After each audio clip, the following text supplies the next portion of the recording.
welcome to Make It Plus Monday. We are His Own. We're a band and a women's ministry out of Nashville, Tennessee. And today we're talking about a topic you definitely want to hear. Tune in.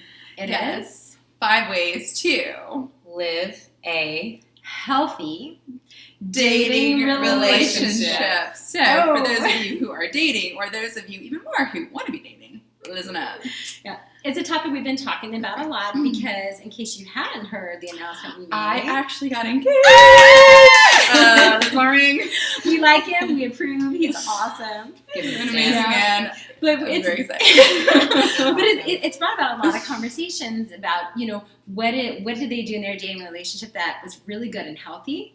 And it's What is a healthy relationship? Yeah, and it's that we've talked about even in our own relationships that we've had, what were aspects, because you guys kind of look back and reflect, what were things that were really good and healthy that you want to carry into your next relationship, and what were things that were not. Yeah. So, let's start with So, the first thing that we did was actually, so my fiance and I, we definitely prayed together. However, this is so important. We did not pray super, super heavy together, particularly at first. I think that a lot of Catholic couples, they jump into these they jump into dating, and they basically they start this very intense, deep prayer life together. They go to adoration. They're sharing their hearts through prayer. It's all extremely, deeply, intimately spiritual. And actually, it's way too much intimacy through spirituality. And it becomes detrimental to their relationship because it's too much intimacy via spirituality too soon. So my fiance and I, when we actually were friends for 5 years before we started dating, and we went on the Camino together, and that's how we started dating. We went as friends, we were good friends, then we left dating. But so this was a spiritual experience that we were going on. But even then, we weren't bearing our souls to each other in prayer. We would just say a rosary together, or go to mass side by side. But we weren't Lord Jesus, all this stuff, let's consecrate. I mean, eventually, we went on to consecrate everything and do all these things. But especially starting out, I would recommend that you keep it very, very simple with prayer. Start with prayer before meals, and then go on to maybe a decade of the rosary together, and then later mass together. But guard your heart, just like you're guarding your heart in other ways.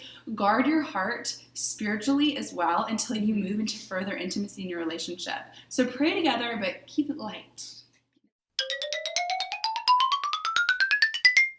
Keep it prayer. Number Beginning. 2. Spend time with each other's families. Yes. And this is important because the more you get to know their family, the more you get to know that person, essentially. Absolutely. You see where they're coming from. And also, if you're discerning marriage, you don't just marry that one person, you marry their family. That's what everyone jokes about.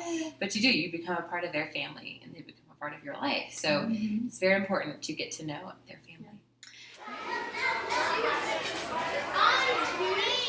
Number 3, when you start dating, and even throughout, especially at the beginning though, keep it light and fun. You should enjoy it. Yeah, it shouldn't be one of those, it should be another heavy thing.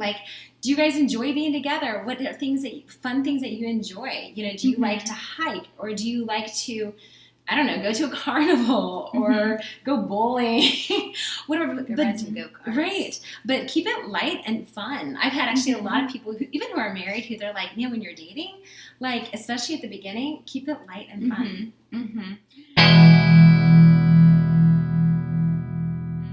Number 4, do things with friends and loved ones. And I would also add to this, to as much of an extent as possible, participate in each other's lives.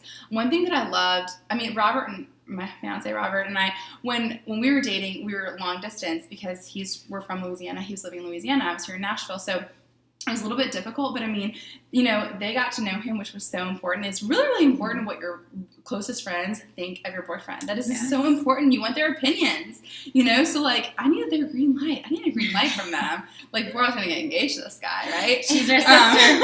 We're not but in the cast. But you want to enjoy the time with friends and family. Another thing, but we were going to sing in California, and he was able to join us for some of that too. Stuff like that. Enter into each other's lives as much as possible. And number 5, serve together.